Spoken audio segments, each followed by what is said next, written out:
Le témoignage d'Adolphe de Puybusque qui parcourt en hiver le trajet Montréal vers Québec, ce n'est qu'un exemple parmi d'autres de description des routes anciennes au Québec, mais il a ceci d'original qu'il est très bien écrit. Il faut toutefois demeurer prudent dans la description qui offre une vision subjective et quelque peu romancée de la réalité historique. Je vous offre ici la version intégrale, corrigée et commentée du trajet complet à la lumière des recherches que j'ai faites sur le voyage en diligence au 19e siècle dans le Canada uni. Ça, c'est l'ancienne appellation qui couvrait une partie du Québec et de l'Ontario. D'abord, une définition de ce qu'est une diligence. Je vais prendre la définition qu'a donnée Pierre Lambert dans son livre Les anciennes diligences du Québec, vraiment une référence pour ma recherche. Il dit qu'une diligence, c'est une voiture hippomobile à 4 roues ou à patins l'hiver, utilisée pour le transport public selon des étapes et un horaire préétabli. Donc, des diligences parcouraient le Québec au 19e siècle et constituaient un réseau de transport public important reliant les villes de Québec, Montréal, New York, Boston, Ottawa et les maritimes, ce qu'on appelait aussi l'Acadie, aujourd'hui le Nouveau-Brunswick, Nouvelle-Écosse. C'est un type de transport qui était déjà bien implanté en Europe, qui était implanté aussi aux États-Unis plus récemment, mais qui était relativement nouvellement implanté en Amérique du Nord. Laissez-moi vous raconter les origines de ce mode de transport-là.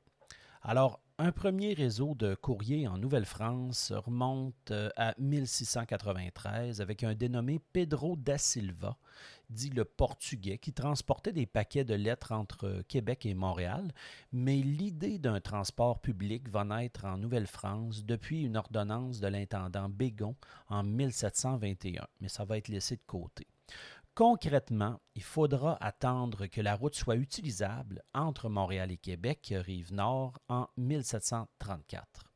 La route va être complètement terminée en 1737 et bientôt, il y aura la mise en place de systèmes de postes de relais dans les villages, tous les 15 km approximativement. Au tournant du 19e siècle, les routes postales Montréal-Québec, Montréal-New York ils ne répondent plus aux besoins. Le courrier est trop abondant, trop lourd pour un messager, donc il faut penser à utiliser des voitures qu'on appelle des malpostes ou des diligences postales qui vont aussi accueillir des voyageurs. Les premières diligences connues au Québec parcourent le Bas-Canada entre la Prairie et Saint-Jean entre 1792 et 1793. Jusqu'en 1855, les diligences québécoises transportent sur de longues distances des voyageurs et du courrier d'une ville à l'autre. Il existe environ une vingtaine d'itinéraires. Puis, rendus à destination, ce seront des voitures publiques diverses qui apportent le voyageur vers d'autres endroits précis, la gare, l'hôpital, peu importe, et même vers d'autres diligences rurales qui reliaient des paroisses entre elles. Plusieurs compagnies de transporteurs se feront une concurrence assez féroce, chacun proposant le meilleur service, la meilleure durée du voyage, évidemment la plus rapide. Et dès l'arrivée du train, au milieu du 19e siècle, ben là, on va voir s'éliminer les diligences peu à peu et ce sera la disparition totale de ce type de transport public assez original. En 1850, un certain Adolphe de Puybusque se rend de Montréal à Québec en hiver avec sa femme et c'est ici que l'histoire commence. Au 17e siècle, on sait que Monseigneur de Laval pouvait faire en raquette le trajet complet de Montréal à Québec. Ça lui prenait, paraît-il, plusieurs semaines. À la fin des années 1840, comme le témoignage va nous l'apprendre, on a 5 jours et demi de voyage. Le coût, c'est quand même assez dispendieux parce que, oui, on a un coût de transport pour se faire transporter, c'est sûr. Il faut se nourrir, il faut s'arrêter dans des auberges pour la nuit. Puis ça, c'est pas donné. La plupart du temps, en été en tout cas, on peut utiliser les bateaux à vapeur, les steamboats, qui vont faire en l'espace d'un sommeil toute la route là, pour aller jusqu'au Cap Diamant. Normalement, ça se faisait comme ça dans les saisons où le Saint-Laurent n'était pas bouché par les glaces. Les chemins de fer, eux autres, à cette époque-là, c'est encore un projet, donc on ne peut pas les utiliser. Revenons sur cette portion. Même avant l'arrivée des Européens, la route d'eau, le fleuve puis les différents cours d'eau, elle est privilégiée l'été. Avec le développement du bateau à vapeur au début du 19e siècle, la rapidité s'améliore et le coût est très abordable. Donc la diligence d'été est souvent évitée, sauf si c'est absolument nécessaire. L'hiver, on est obligé de longer les berges en raquette ou en traîne, et c'est là que la diligence est la plus utile.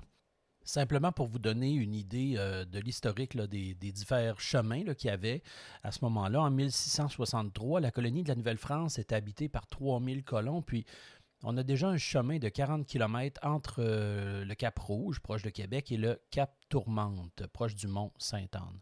En 1665, il y a un chemin entre Longueuil et Chambly.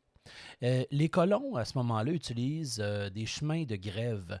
C'est un chemin qui, selon une ordonnance de 1665, fixait la largeur d'un chemin là, sur le bord de l'eau à 12 mètres, délimité par la ligne de la marée haute et de l'autre côté par une clôture. Entre 1708 et 1713, il y a une ébauche de route entre Lévis jusqu'à la seigneurie de Rivière-du-Loup. En 1745, il y a une route entre Québec et Baie-Saint-Paul, un tracé qui sera changé en 1806. La route de la rive nord entre Québec et Montréal, elle, va être ouverte, comme j'ai dit précédemment en introduction, en 1737. Il existe aussi un chemin de la prairie à Saint-Jean qui va être ouvert en 1748. Les diligences Québec-Montréal seront mises en service officiellement le 21 janvier 1811. Au départ, on avait 4 chevaux qui tiraient une voiture entre les deux villes 2 fois par semaine et ils le font en 2 jours de route là, dans les meilleures conditions. Le trajet d'hiver est le plus facile et le moins pénible. Vers 1850, on est à l'âge d'or de ce trajet-là. C'est un trajet qui offre tous les jours une route, sauf les dimanches. Et il est possible d'avoir des voitures extra, ça c'est des surplus, j'y reviendrai plus tard, et la durée est toujours de 2 jours dans les meilleures conditions. Mais c'est toutefois possible, comme Adolphe de Puybusque et sa femme, de s'arrêter aux divers postes et de prendre leur temps. Eux autres, c'est des touristes qui sont éduqués, en tout cas pour Adolphe de Puybusque, et qui ont les moyens de le faire. Il y a pour le voyageur 2 choix, en fait, de voyagement. Donc, le stage et aussi l'extra. Il y a beaucoup d'anglicisme à l'époque dans la manière de dire les choses. Le stage ou le stage, dans le fond, c'est qu'ils arrivent, ils vont coucher simplement une fois sur tout le trajet. Et ils vont arriver à Québec à la fin du 2e jour ou au cours du 3e jour, selon bien sûr l'état de la route. Et à l'époque, ça coûtait 10 piastres. Et ça pouvait s'équivaloir à 50 francs, mais des années 1840. Et il y a 4 places à bord. Et on a, pour les plus riches, l'extra. 2 places. On va changer de voiture et de chevaux à chaque poste. Puis on peut parcourir 6 postes ou faire simplement un relais si on le préfère. C'est 30 piastres ou à peu près 155 francs de l'époque. Puybusque parle ici de 2 types de voitures, stage et extra. Mais je dois préciser ici de ce dont il s'agit parce que ce sont des termes marchands. Il existe bien des voitures stage, ce qui veut dire carrément voiture. Okay? Donc, il en existe 2 types, des accommodation stage, qui sont des lignes offrant un certain confort comme la ligne Québec-Boston ou ce qu'on appelle aussi des opposition stage. Donc, des lignes, eux autres, qui offrent une meilleure qualité, voire un meilleur marché qu'une ligne concurrente. Donc, comme j'ai dit, c'est des expressions pour vendre le trajet et puis ça peut varier, là. Le mot extra, lui, ça veut dire un véhicule supplémentaire disponible advenant que la calèche ou la diligence ou la malle-poste soit pleine. On pouvait louer une voiture extra. Les extras sont presque toujours disponibles en hiver, mais moins au printemps lorsque les chemins défoncent. Il existait des exclusive extras, des diligences louées permettant à une famille de voyager avec leurs domestiques, ces derniers ayant leur propre voiture. Et il existait aussi des express, qu'on appelait aussi des diligences en estafette. Ça consistait à faire voyager des colis ou des marchandises avec ou sans les propriétaires et on supprimait les relais pour arriver le plus rapidement à destination. Donc, c'était très utile pour les marchands. Adolphe de Puybusque nous relate qu'il y a deux difficultés assez importantes qui précèdent tout départ au Canada en hiver. Il parle du premier défi qui est de s'habiller et le deuxième ensuite, c'est d'entrer carrément dans la voiture. Il faut couvrir toutes les parties vulnérables du corps. Il fallait être aidé pour ça de deux personnes pour arriver à être bien dans la boîte du sleigh, c'est-à-dire du traîneau, qui n'a pas 3 pieds de large. Il fallait être soulevé, poussé et tiré, puis finalement enfoncé. Mais ça avait l'avantage de réchauffer le tout. Alors, lui, il relate tous les vêtements qu'il avait besoin. Et c'est assez particulier, là. Aujourd'hui, la technologie a beaucoup évolué. Alors, il parle qu'il devait avoir un casque de martre ouaté, dans des oreilles, à queue nouant sous le menton. Donc, premier vêtement. Ensuite, un voile de gaze verte pour préserver les yeux de l'éclat de la lumière de la neige. Une crémonne ou une pèlerine de martre qui couvre les oreilles. La gorge, la poitrine, elle était vraiment protégée d'un cache-nez de mérino qui faisait 2 tours. Puis maintenant, la coiffure et les pièces du cou étaient étroitement fermées. Un gilet ou une tunique de flanelle, une chemise, un carré double de flanelle sur la poitrine, 2 paires de bas de laine, des genouillères épaisses, des chaussettes de coton, un caleçon de caribou, un pantalon de drap de cuir, des dessus de jambes d'étoffe canadienne, des bottines de castor double, et puis à seconde, une semelle de caoutchouc. Après ça, un gilet droit en drap de cuir laine descendant jusqu'aux jambes, des manches ouatées, un paletot ouaté avec parement, un collet et revers de fourrure fine de castor, le collet se relevant puis enveloppant la tête presque en entier, puis finalement un par-dessus de buffle bien doublé et croisant du haut en bas avec un capuchon semblable. Puis des gants de laine élastique, puis des gantelets par-dessus en fourrure de minx. Alors, ça en fait du stock pour s'habiller. Mais ce qu'il faut dire, c'est que les traîneaux étaient entièrement ouverts, devant puis sur les côtés, puis ils ne se ferment qu'avec des rideaux de cuir assez mal ajustés. Ça fait que le vent, c'est-à-dire rentre là-dedans sans le moindre obstacle. Ici, vous voyez que j'ai pris des images diverses n'ayant pas nécessairement un lien direct avec l'époque dont il est question. C'est une liberté que j'ai prise.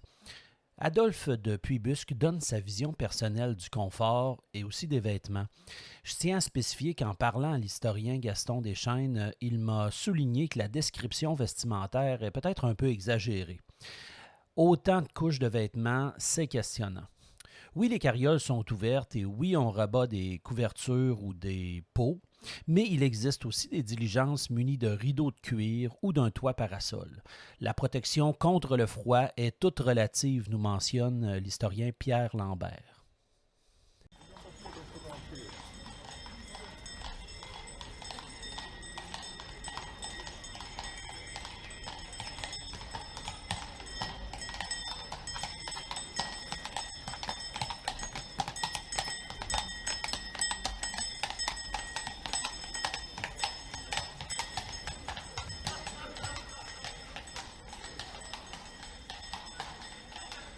Le voyage va commencer un certain mardi 8 janvier.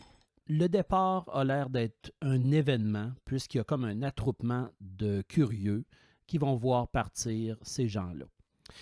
L'objectif ultime, c'est de se rendre jusqu'à Berthier. Mais pour ça, il faut avoir plusieurs arrêts pour se réchauffer. La première chose qu'ils vont faire, c'est qu'ils vont se rendre jusqu'au bout de l'île de Montréal. À cette époque-là, on est en hiver.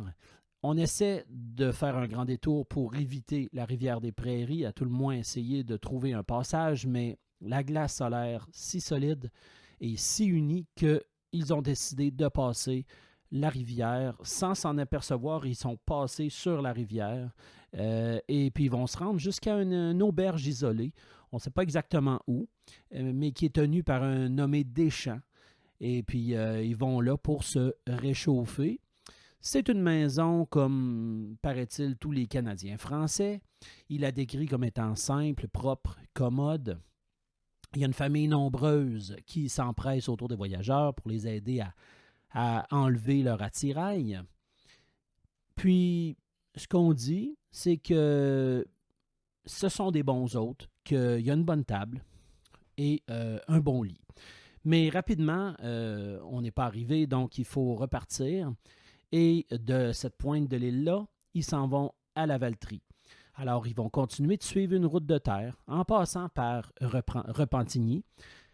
Et ensuite, ils s'en vont à l'auberge de la Valtrie, qui est supposément tenue par des Canadiens anglais cette fois-ci. Mais ils arrêtent là pas très longtemps, et tellement pas longtemps qu'ils n'ont pas pu apprécier toutes les bonnes qualités de l'auberge. La route qu'ils vont prendre par la suite, ça va être décrit comme une saillie sur le bord du Saint-Laurent. Hein. Il décrit un peu la Valtrie comme ça, avec des hautes futaies, un feuillage magnifique qui est remplacé par le frima, hein, parce que visiblement en steamboat, c'est un endroit très feuillu. Alors ça offre un tableau particulièrement charmant, dit-on. La route Québec-Montréal est la plus ancienne des routes. Elle existe depuis 1811. Entre cette date et 1850, il y a eu énormément de changements. D'abord, une rivalité entre deux propriétaires depuis 1829 va créer deux lignes distinctes qui se font la concurrence, la ligne rouge et la ligne verte. Michel Gauvin et Samuel Liu se livrent une bataille commerciale là, qui va durer jusqu'en 1844 au moment où ils vont décider de s'associer. En 1850, la rivalité s'est estompée, puis Samuel Liu est décédé en 1849. C'est son frère Charles qui va lui succéder. Les départs de Montréal en 1850 se font au bureau de la diligence situé à l'hôtel Leblanc, place de la Douane, d'où part la Malposte chaque après-midi. Les relais sont nombreux, mais moins nombreux qu'auparavant. Ce sont les dernières années, là, avant l'ouverture, en 1854, de la voie ferrée de Lévis à Richemont, faisant partie là, de la ligne du Grand Tronc, qui va signer là, l'arrêt des diligences. Ensuite, c'est ça. C'est un chemin de terre qu'ils ont suivi depuis Montréal, qui est supposément très bien fait, pas beaucoup de chaos, donc qui est quand même assez plat, intéressant. La neige est toujours très résistante. La glace, ça va bien. Les chevaux n'ont pas l'air à trop tirer, pas trop de donner de coups de collier. Ils ont des rencontres fréquentes, ce qui les oblige à arrêter parce que la route n'est pas assez large pour pouvoir dépasser côte à côte. Et puis, c'est pour ça que l'attelage est visiblement si étroit puis réduit, justement pour être capable de circuler dans ce type de route-là. Le 9 janvier, le mercredi, ils vont partir de Berthier et ils vont se rendre aux Trois-Rivières, comme ils disent, à Trois-Rivières. Alors, après avoir passé Lanoret vers le coucher du soleil, hein, la veille, ils sont arrivés à Berthier, un peu avant la nuit. Et puis, Berthier, c'est une des paroisses, telle qu'il le dit, qui est la plus importante du Bas-Canada. Selon ce qui est rapporté, il dit que les propriétés ont de grandes valeurs, mais que les Anglais ont accaparé les meilleures. S'ensuit ensuite de ça une description de la seigneurie. Il y a, paraît-il, à cette époque-là, à Berthier, deux hôtels qui se font concurrence. On ne parle pas des deux, mais on parle de l'hôtel Giroux, où est-ce qu'ils ont mangé une bonne volaille. Ils ont, ensuite de ça, ils se sont endormis. Ils ont déjeuné, bien au chaud, paraît-il.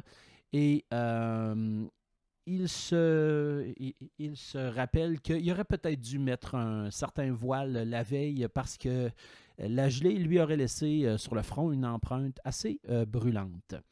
Par la suite, ils vont partir, il commence à neiger. Il y a une description d'un beau tableau d'hiver du paysage, assez différent de celui de la veille. La paroisse de Berthier est décrite aussi, donc des maisons qui sont rapprochées. Il fait une comparaison avec ce qu'il a vu dans les villes rurales des États-Unis. Puis des plaines à perte de vue avec une absence d'arbres. Plus il s'éloigne de Montréal, après Berthier, plus l'entretien des routes semble négligé. Et pour éviter, semble-t-il, de faire des réparations, ils font des nouvelles routes.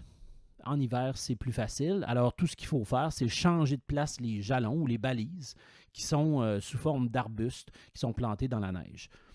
Alors, il y a beaucoup de secousses. Ce n'est pas un voyage très, très, très facile. Le charretier, celui qui les mène, est toujours debout. Il est à gauche, à droite. Il fait du contrepoids, il rétablit son équilibre. Et puis, il ne s'endort jamais. La description du paysage et des auberges semble adéquate, même si elles sont l'œuvre d'un écrivain qui en rajoute fort probablement. D'autre part, il est rare que l'auteur mentionne le conducteur, mais il est pourtant important d'en parler un peu.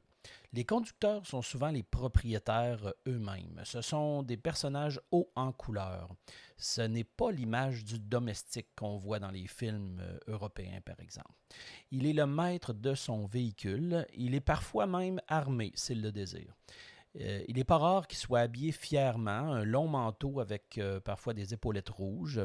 Il fait souvent de l'œil aux filles croisées. Il se moque du chaos que ses passagers doivent supporter.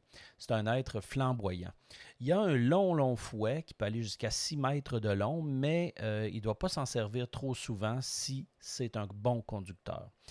Il utilise aussi un corps, une trompette de poste qui ressemble à une trompette du Carnaval de Québec et il communique à son arrivée à l'auberge en donnant des coups d'air brefs selon le nombre de passagers qu'il transporte. Ces conducteurs-là ont priorité à l'auberge et ils ont, semble-t-il, un penchant pour la bouteille. Certains oublient même d'échanger le courrier tellement ils sont enivrés. Mais il existe un système de pénalité pour les plus récalcitrants. Il est mentionné aussi que sur les bords de chemin, on voit beaucoup de croix de tempérance, ce qui correspond à le côté, justement, tempérance de l'Église à cette époque-là. En effet, au 19e siècle, on voit la naissance d'un mouvement politique et social international qui va durer jusqu'au début du 20e siècle. C'est l'idée qu'on rendait l'alcool, surtout les spiritueux, responsable de nombreux maux de la société. Et là, il y a des sociétés canadiennes de tempérance qui vont naître dès 1827 au Canada. Je cite ici librement un article du Centre d'archives régionales de Nicolet sur la fameuse Croix noire de tempérance. Au Bas-Canada, suite à l'écrasement de la rébellion en 1837-38, soit en 1840, Monseigneur Bourget, évêque de Montréal, va inviter un Français qui s'appelle Monseigneur Forbin-Janson à venir prêcher dans les églises du Québec. Et il va attirer des foules records. Puis c'était un monsieur qui, lorsqu'il prêchait, il attirait beaucoup de gens. Lors de son passage à Québec, il ne va pas hésiter à arborer un étendard de l'effigie de la tempérance sur la façade de la citadelle de Québec. En 1842, un autre abbé, l'abbé Quertier, lui va fonder la Société de la Croix noire. Comme son nom l'indique, dans le fond, elle arbore en guise de symbole une croix nue et noire. C'est une croix qui devait mesurer 3 pieds de haut par 3 pieds de large. Et puis chaque membre s'engageait à placer cette croix-là bien en évidence au cœur de leur foyer. C'était un signe ostentatoire qui servait à repousser le démon de l'alcool, puis à prêcher la sobriété aux éventuels visiteurs. Depubusque a sûrement vu ces croix que l'historien Jean-François Nadeau a mentionnées à l'émission de Radio-Canada 15-18.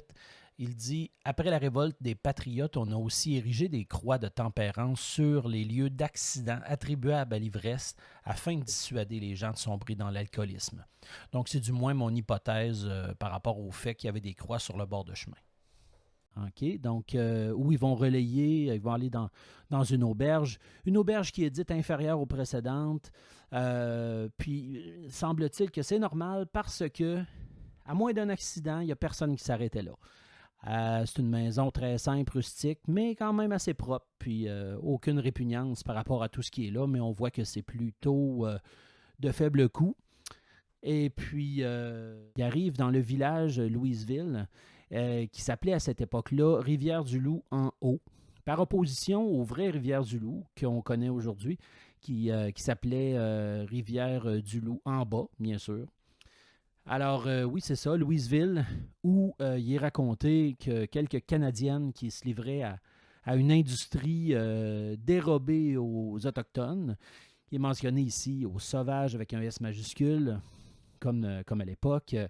Dans le fond, c'est qu'on brode sur l'écorce d'un bouleau avec des poils d'orignal et de porc-épic, des formes. Et puis, il y a une certaine Madame Lambert qui aurait accaparé presque toutes les commandes de Montréal pour ce produit-là. Et là, s'ensuit une discussion sur ce travail-là délicat devant la porte de la maison de la dame en question, à Yamachiche, qui à l'époque s'appelait Machiche. Il relate cette ville-là comme étant une des paroisses les plus populeuses et les plus riches de cette partie du Canada. Hein? Donc, elle a un marché très suivi. Pas certain de comprendre à 100% ce qu'il veut dire par là. Ici, l'auteur avait initialement mélangé l'ordre des villes dans son récit. Puis ensuite, moi de mon côté, j'avais tenté de remettre de l'ordre à travers tout ça, mais j'avais malencontreusement inversé Masquinongé avec Louisville. En tout cas, un individu m'en avait informé. Merci d'ailleurs à cette personne-là. Et finalement, l'ordre est rétabli ici. Là. Fait que c'est la raison de la coupure bizarre là, dans le montage. Et puis, on arrive ensuite à la pointe du lac Saint-Pierre. Et là, on va décrire un peu le lac Saint-Pierre, comment les gens le voyaient dans ce temps-là. Lui, il parle de cageux, hein? Ça, c'est les conducteurs de radeaux qui transportent les billots de bois.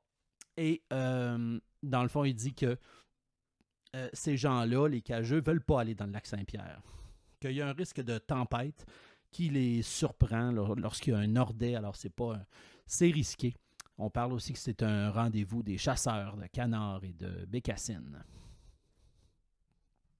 Par la suite... depuis Masquinongé jusqu'à Trois-Rivières, c'est de la neige, de la glace, on passe de la terre ferme, on passe sur les rivières. Ils ont traversé plusieurs bois et paraît-il que c'était le charretier se démenait comme diable dans un bénitier. Ils arrivent donc aux Trois-Rivières, comme il est mentionné. Il est 5h30 de la nuit approche et on les amène chez Bernard. C'est là qu'on apprend que eux, ils ont choisi le fameux extra, c'est-à-dire qu'ils sont 2 voyageurs. Donc, on peut supposer qu'ils sont assez en moyen pour faire ce voyage-là. Ils sont accueillis comme des rois. Le landlord accourt à la portière et ouvre lui-même la portière pour donner l'exemple. Alors ça c'est très charmant. Mais on voit que c'est ça, ce sont des gens qui sont quand même en moyen. Ensuite de ça, ils vont ils vont prendre soin d'eux, ils vont enlever tous les vêtements qu'ils ont sur eux et ils vont les mettre sur un séchoir, ces vêtements-là. Et là, il est mentionné « Vive les Canadiennes », probablement les Canadiennes françaises qui les accueillaient, qui étaient là. Elles nous soignent comme de vieux amis. Il y a un si bon feu, un si bon souper, un si bon lit. Comment n'oublierait-on pas bien vite les fatigues du voyage? C'est ce qui met fin à la 2e journée. En réalité, ici, il m'apparaît la vision romantique de M. de Puybusque. Je me suis questionné sur ce service presque royal-là du transport que ce monsieur-là aurait reçu. Je trouvais ça un peu exagéré. Lorsque Puybusque a acheté son trajet à Montréal, il a choisi l'extra, mais c'est étrange parce que les extras, ce sont des véhicules en surplus et on est souvent contraint de les utiliser. C'est loin d'être un luxe. Les voitures extra étaient payées en passant à la lieue ou au mille. C'était environ 30 cents à 40 cents la lieue. Une lieue, c'est à peu près 5 km. Selon la qualité, bien sûr, de la voiture. Là, j'ai aucune idée de la qualité de la voiture de M. de Puybusque. L'hiver, le trajet, normalement, coûte moins cher que l'été en diligence. Encore là, ce n'est pas un luxe comme tel. C'est vrai que la diligence coûtait plus cher, de 2 à 3 fois plus que le transport en bateau l'été. Mais là, on est en hiver. Alors, il n'y a pas eu le choix, M. Puybusque, d'utiliser la diligence. Ce qui me convainc là, vraiment le plus là, que M. de Puybusque a exagéré sa condition, C'est le fait qu'en diligence, la qualité du service, ça n'avait rien à voir avec le prix déboursé par le voyageur. Le même traitement valait là, pour tous les passagers. Il n'y avait aucune classe de voyageurs. On verra d'ailleurs plus tard qu'il va connaître des misères puis que ça va le contrarier. Fait intéressant, un passager expérimenté a dit un jour, selon M. Lambert dans le livre, qu'il y avait un avantage à être entassé dans les diligences, car plus qu'il y a de voyageurs, moins il y a de risques d'être éjectés de leur place et de se blesser lorsque la route sera mauvaise. Et ça sera le cas. Le déplacement de M. de Puyebusque ressemble davantage à celui d'un notable ou d'un politicien ou d'une personne importante qui doit aller rapidement d'une ville à l'autre. Mais normalement, ces gens-là savaient à quel point tout ça c'était inconfortable et qu'il y avait des mauvaises surprises là, qui étaient courantes, surtout au printemps et à l'automne alors que les routes défonçaient. Bien sûr, à mi-chemin entre Québec et Montréal, on a Trois-Rivières. Et c'est le jeudi 10 janvier de la fin des années 1840 qu'il va y avoir une pause lors de ce voyage-là. Comme il est mentionné, ils ne feront rien aujourd'hui. Ils sont au milieu de leur voyage. Et là, on constate que de l'autre côté de la rue, il y a un hôtel qui s'appelle l'hôtel Ostrom et qui, il y a 2 ans, le monsieur, justement, depuis Busque, remarque que, coudonc, pourtant, de l'autre côté, c'était pas l'hôtel Ostrom, c'était l'hôtel dans lequel on est. Alors, il y a eu une inversion, en fait, entre l'hôtel Bernard et l'hôtel Ostrom. Alors, c'est quand même un petit regard par rapport à ça. On parle aussi, il dit chaque année, vers la fin de décembre, il y a une manne précieuse, c'est-à-dire des petits poissons qu'on suppose être des jeunes morues qu'on appelle des tomicods. En fait, c'est des poissons d'échenot. Et puis, à la fin des années 1840, on fait geler ces poissons-là, on les vend au boisseau, une quantité, sur les marchés de Montréal et de Québec. Il parle aussi du pont de glace qui se formerait rarement entre les Trois-Rivières et le côté sud du Saint-Laurent. Il parle d'un phénomène à la fin des années 1840 que Trois-Rivières, qu'est-ce qu'ils font en hiver, que c'est pas facile, qu'il y a eu comme une espèce de ralentissement à cause des forges de la Saint-Maurice qui aurait peut-être nuit au développement et à l'accroissement de la population. Mais il fait état d'un effort de la ville de Trois-Rivières qui est beaucoup attaché finalement au Saint-Maurice, qui envahit de plus en plus les terres au nord et qui devient active et qui marche vers le progrès. Alors, c'est ce qui clôt le 3e jour. Vendredi 11 janvier, à quelque part vers la fin des années 1840. Adolphe de Puyebusque a dormi à Trois-Rivières. L'objectif de la journée, c'est d'aller coucher à Deschambault.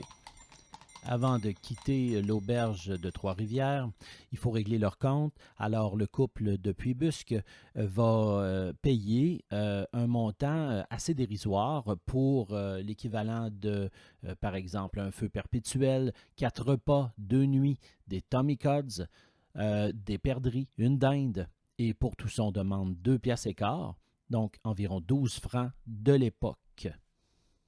Monsieur de Puyebusque se dit pauvre Bernard, probablement le tenancier de l'auberge, et dit à ce compte-là, il va difficilement faire fortune. Le couple part donc de Trois-Rivières et se dirige à Champlain. La route commence à devenir, selon ce qu'il dit, méchante. On suit constamment le littoral. La neige va les assaillir de partout. Elle s'épaissit. Et au lieu de voir du bois, ils voient des plaines. Donc, aux 2 côtés de la route, la plupart des clôtures ont entièrement disparu. La description de Champlain sous la plume de Puyebusque est assez particulière. On voit que ce n'est pas le nom qu'il lui aurait donné. Il considère que le fondateur de la ville de Québec méritait mieux. Et dans sa plume assez poétique, dit quand on se rappelle tout ce que cet homme-là éminent a fait, ses voyages en Europe, le cardinal de Richelieu, il parle de tous ces éléments-là, ces excursions, ces découvertes, qu'on aurait peut-être dû nommer cet endroit-là autrement. Il concède toutefois à Champlain le fait que le marché de Trois-Rivières, qui est son marché le plus proche, lui prend plus d'argent qu'il ne lui en rapporte. Comme il était courant à l'époque de changer fréquemment de conducteur, ben c'est ce qui va se passer à Champlain, à l'auberge du Relais, à cet endroit-là. Ils vont laisser leur charretier de Trois-Rivières qui paraissait fiévreux à cette auberge-là. Le voyage poursuit sa route et passé Champlain, la neige commence à tomber de plus en plus fort. On ne distingue plus grand-chose, l'air est refroidi. Une tempête de neige devient imminente. Alors, il a fallu fermer à la hâte tous les rideaux de cuir opposés au vent.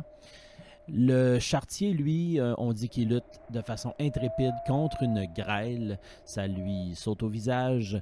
Et puis, encore une fois, une superbe description de Puybus qui dit que le charretier saute avec l'agilité d'un singe d'un côté à l'autre de sa galerie. Et vers les premières maisons de la paroisse de Sainte-Anne de la Pérade, la catastrophe arrive. Le sleigh se précipite dans un fond et il s'enneige complètement.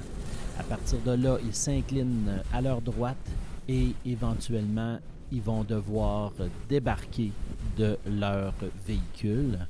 Ils sont de la neige jusqu'à la ceinture. On peut très bien imaginer le couple lourdement vêtu dans la neige jusqu'à la ceinture, paniqué un petit peu. Le charretier, le conducteur, à force de crier, lui, va parvenir à se faire entendre des maisons voisines. Et là, il y a 2 hommes armés de pelles qui vont arriver assez rapidement. Ces 2 bons samaritains-là, on les appelle les habitants. La description est presque humoristique lorsqu'il parle de la voyageuse qui se fait aider par les 2 habitants, les 2 bras élevés au ciel, pleins d'anxiété.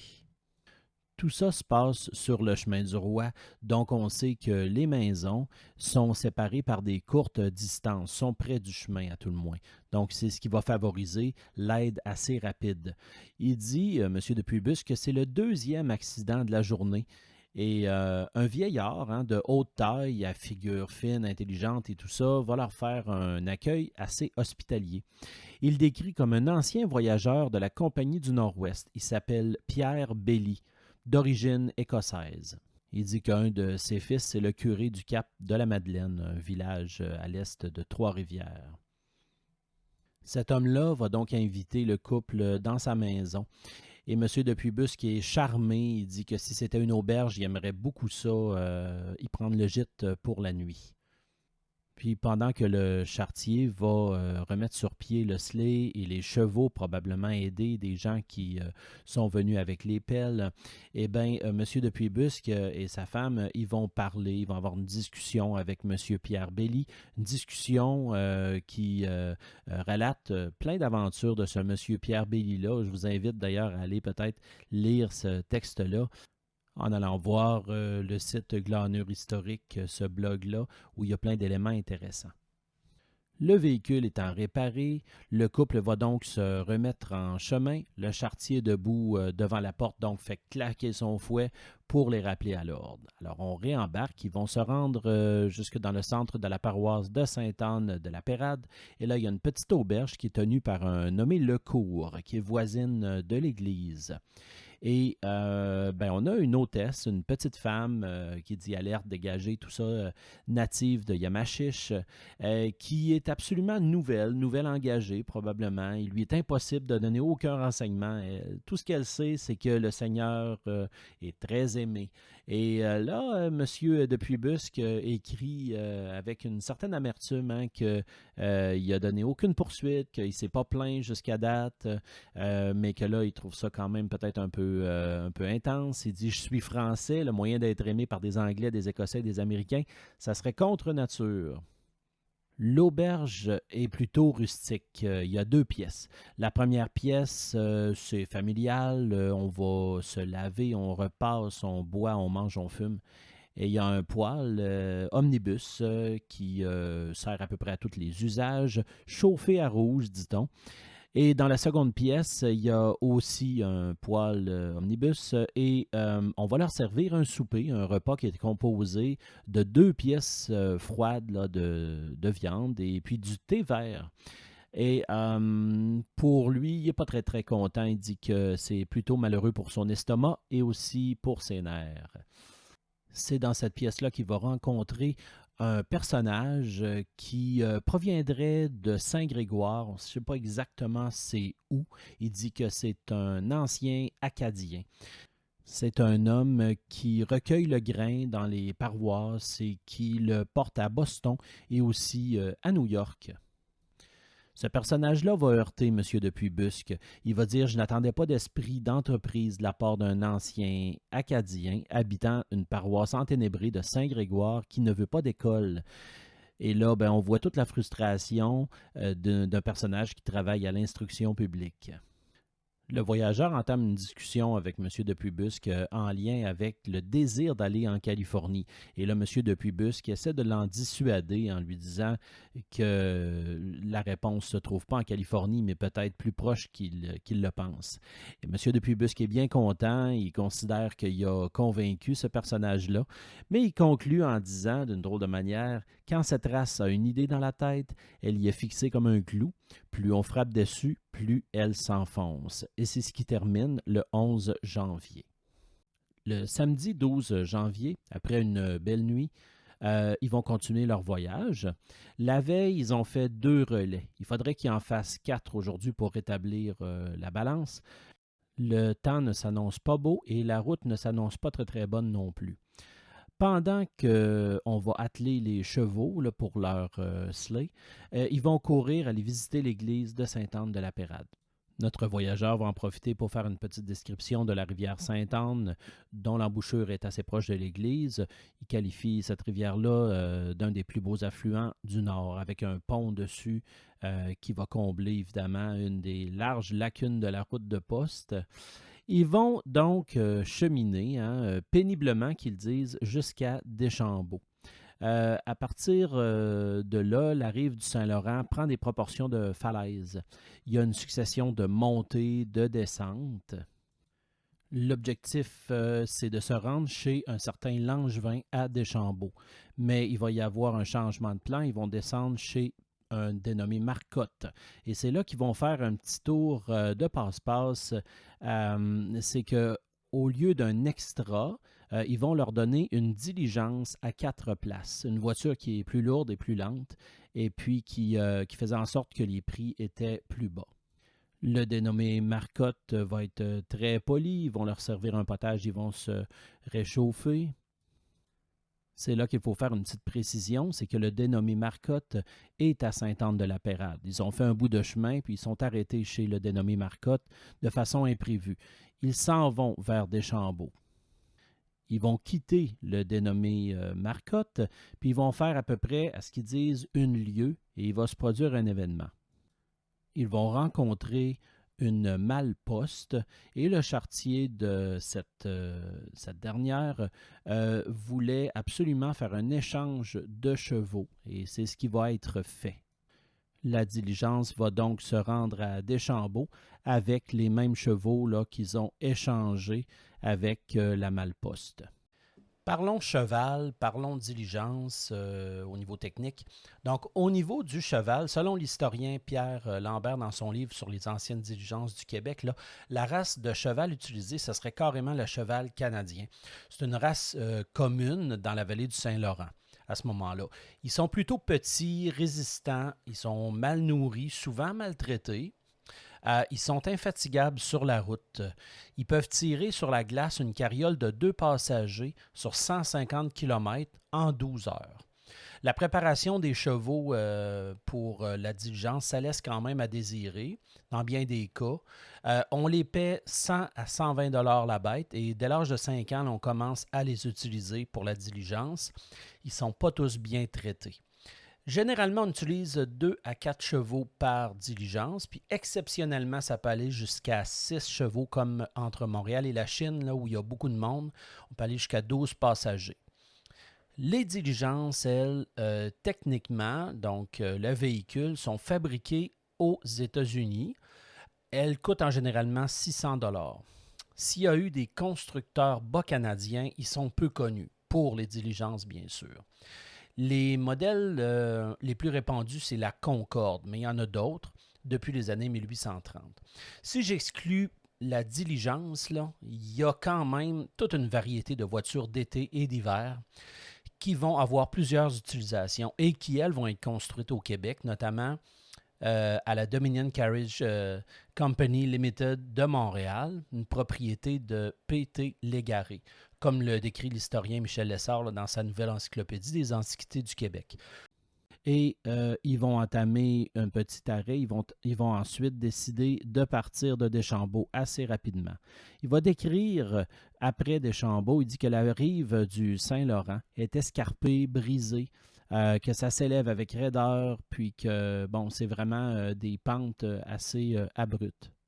C'est à la hauteur de Cap-Santé et Jacques-Cartier que notre voyageur va trouver les sites les plus pittoresques, à ce qu'il dit. Il dit que Cap-Santé est renommé pour son bon air, qu'il est abrité des vents du nord par un rempart de montagnes boisées. Et puis, ils ont visité l'église de Cap-Santé aussi. Il va être question d'une description des pêcheries d'hiver établies sur les rives du Saint-Laurent. On pratique des trous dans la glace, on y plonge des filets qui vont se remplir. Et il y a diverses espèces de poissons. Il dit que c'est un métier qui est rude et qui passe une partie du jour à attendre et quelquefois même de la nuit, qui allument devant leur porte des grands feux sur la glace. Ils vont bientôt quitter Cap-Santé, qui va les ravir. Puis ils vont arriver à Jacques-Cartier. Et là, bon, ils sont étonnés de voir à quel point c'est charmant. Il dit qu'il y a une baie circulaire dans laquelle l'industrie a établi des usines.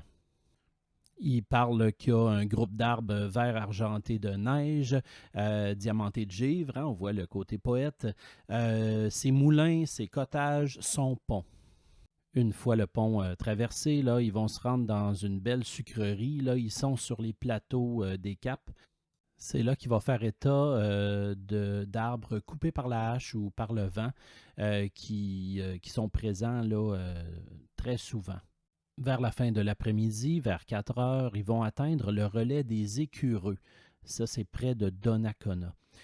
C'est des chemins pittoresques, assez accidentés, assez difficiles aussi, les plus longs à parcourir. Ils vont effectuer le changement des chevaux à cet endroit-là. On se prépare à faire une route de nuit et il est noté ici que la nuit, les habitations étant quand même rapprochées pas mal sur le chemin du roi, ben, il sort une clarté là, de chaque maison puis que ça aide à voir où est-ce qu'on s'en va. Le relais où ils sont, le relais des Écureux ou des Écureuils, c'est une seigneurie qu'on dit. Et puis que la seigneurie suivante va s'appeler Neuville. Ils vont donc se rendre jusqu'à la halte de Saint-Augustin, plusieurs kilomètres plus loin, où est-ce qu'ils vont faire reposer les chevaux. Ici, je vous recommanderais de visionner cette dernière portion du trajet que j'ai analysé en détail dans la vidéo avec la miniature suivante. Et puis, le lien est indiqué ici haut. Là. Il parle de Saint-Augustin comme une paroisse florissante qui sont comme les greniers d'abondance de Québec, que c'est une colonie de réfugiés acadiens, qu'il dit.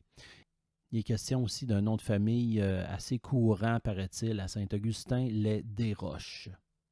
Le relais de Saint-Augustin, l'hiver, il est presque obligatoire pour éviter plusieurs difficultés, puis surtout les ravins de Cap-Rouge. En été, c'est possible de suivre les caps ou les bords de l'eau jusqu'à Québec, mais ce n'est pas le cas en hiver. Ils vont quitter Saint-Augustin pour la vieille Lorette. Et rendu là, ben, le charretier était mêlé. Il croyait qu'ils étaient en stage ou en stage. Alors, il les a conduits dans un relais au lieu de les conduire à l'auberge. Rendu là, ils se sont rendus compte qu'il y avait juste comme 4 murs. Alors, il y a 2 pauvres Irlandais de 15 à 18 ans, dit-on, qui vont leur offrir de leur céder un lit. Mais ils vont s'expliquer, ils vont trouver une bonne auberge à 3 minutes de là. Dans cette auberge, ils vont rencontrer une femme qui prétend être une descendante de Samuel de Champlain. Il va y avoir une histoire autour de l'ivrognerie et peut-être d'un personnage qui serait décédé dans cet hôtel-là. Et c'est ce qui va terminer le 12 janvier. Dimanche 13 janvier, dernier jour de route. Nos voyageurs se trouvent à la vieille Lorette, probablement l'ancienne Lorette aujourd'hui. Ils sont dans une auberge avec une dame qui s'appelle Mère G, on ne dit pas le nom, et qui leur sert du café, qui leur sert des œufs, et ils vont se préparer à partir pour la ville de Québec. Tout en prenant leur café, ils vont remarquer un défilé d'habitants, d'habitantes, tel qu'il est dit, qui se rendent à l'église. La description est très intéressante. Il dit que les femmes sont vêtues de capotes noires ouatées et piquées, ou de chapeaux de fourrure teintes de couleurs rousse ou grise, de gros manteaux de drap à plusieurs collets, anciennes formes de carricks, de voiles vert double. Et les hommes sont tous vêtus d'étoffes du pays, espèce de drap gris de fer, et ils portent des ceintures rouges. Le chapeau de feutre noir remplace la tuque bleue de la semaine, et ils portent aux pieds d'énormes mocassins de cuir jaune. Les chevaux sont attelés et ils vont se mettre en route pour Québec. Il y a 3 lieues entre l'ancienne Lorette et Québec. Mais il faut traverser la Suède. En fait, il décrit ici la route de la Suède. C'est une route très, très, très importante à l'époque et je vous invite à aller écouter La route de la Suède, un balado sur audio qui s'appelle L'Histoire avec Jean-François Caron, La route de la Suède. C'est très, très intéressant, à peu près 12 minutes sur l'explication de cette route-là. J'ai d'ailleurs mis le lien là, dans la description de la vidéo. La Suède, tel qu'il est décrit ici, c'est un bas-fond qui se trouve au pied du grand plateau des Plaines d'Abraham sous Sainte-Foy. Il décrit que lorsque le vent souffle de l'est, ça balaie tout le plateau, puis la neige s'abat par tourbillon sur la Suède. Il dit que dans la route entière, il n'y a pas plus mauvaise place. Il y a de nombreux accidents qui ont eu lieu les derniers jours et puis qui ont été obligés de travailler fort avec les pelles, la pioche pour faire une brèche. Ils n'ont pas enneigé, tel qu'il dit, ils ne se sont pas enneigés, le vent avait tourné, ils l'ont eu dans le dos. Ils vont donc gravir une pente et ils vont se rendre jusqu'au plateau de Sainte-Foy. Il va décrire les maisons de campagne de la route Sainte-Foy. Ils vont dire qu'elles sont jolies et coquettes en été, qu'elles présentent un aspect sévère. Il dit qu'en hiver, plusieurs sont bloquées par la neige et qu'on ne voit pas une seule clôture. C'est à midi qu'ils vont entrer à Québec, au moment où on sort des églises. Notre couple de voyageurs va parcourir la ville de Québec et ils vont se rendre jusqu'à la place d'Armes, aujourd'hui proche du château Frontenac. Et ils vont se retirer chez un monsieur Russell qui, à l'époque, détenait l'ancien hôtel Union, qui portait le nom en fin 1840 de Saint-Georges. Et c'est là qu'ils vont avoir 3 grandes pièces au rez-de-chaussée. Le prix de leur pension, c'est 20 livres par mois ou environ 550 francs.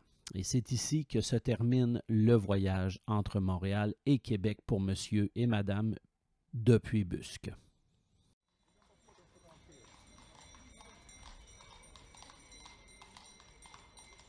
Le récit de Puybusque concernant le transport en diligence d'hiver se termine donc ici. L'auteur poursuit son récit du lendemain de son arrivée à Québec. Il part avec des amis en excursion aux chutes Montmorency. La description qu'il va donner est très romantique, comme le reste d'ailleurs, mais il témoigne d'un attrait touristique majeur dans les environs de la ville de Québec dans les années 1850, un attrait toujours d'actualité. En effet, l'histoire se déroule le lundi 14 janvier, le lendemain de son arrivée à Québec. Il écrit lui-même, il dit « Aujourd'hui, je continue, mon arrivée a été célébrée par un pique-nique. » Et là, son ami, M. Faribault, un certain M. Faribault, est entré chez lui et ils ont décidé de s'offrir une journée qu'ils appellent une partie aux chutes Montmorency et qu'ils allaient dîner à l'île d'Orléans par la suite, pour revenir plus tard à Québec. L'escapade va donc commencer à l'endroit même où réside le couple de Puybusque, c'est-à-dire à l'hôtel de Saint-Georges. On dit que c'est situé sur la place d'Armes. En fait, c'est aujourd'hui le centre infotouriste qui se trouve à être sur la rue Sainte-Anne, en face de la place d'Armes. Donc, ils partent de cet endroit-là pour se rendre donc aux chutes de Montmorency. Et donc, ils vont partir, mais ils ne seront vraiment pas seuls, hein. Ils vont partir en sleigh d'abord et ils vont être, dit-on, une vingtaine, un cortège assez nombreux. Un drôle d'effet à ce qu'on dit sur le Saint-Laurent. Donc, visiblement, ils vont directement sur le Saint-Laurent pour se rendre sur les glaces là, vers l'endroit, là, c'est-à-dire les chutes de Montmorency. Alors, l'effet devait être assez curieux, hein, et lui-même, M. de Puybusque, il dit que ça faisait comme des barques ballottées par la houle, que les femmes jetaient des cris qui se mêlaient aux éclats de rire des hommes. Donc, ils ont eu bien du plaisir à se rendre jusqu'à la rivière Montmorency. Voici comment M. de Puybusque décrit la rivière et les chutes. Il dit: La rivière de ce nom, donc Montmorency, arrive du nord sur un lit schisteux. Après avoir franchi un espace rempli de longs bancs de pierres horizontales qu'on appelle les marches naturelles, elle rencontre une solution de continuité et se précipite dans le Saint-Laurent d'une hauteur d'environ 250 pieds. Il dit que c'est d'une beauté incomparable. Il dit que goutte à goutte, l'eau s'accumule à une certaine distance, il gèle et s'élève en pain de sucre ou cône d'une hauteur, disons, entre 130 et 150 pieds. Il relate qu'il y a des marches qui sont creusées avec la hache, qu'on monte au sommet et du sommet, on se précipite la tête en avant, hein, sur des clisses de bois. Évidemment, ça rend tout le monde bien joyeux. Notre voyageur va donc faire quelques glissades sur à peu près, on dit, une demi-lieue sur une plaine de glace. Et que c'est un enfant qui, en fait, menait le traîneau. Lorsqu'il est en bas, hein, il remarque la chute et le paysage que ça fait.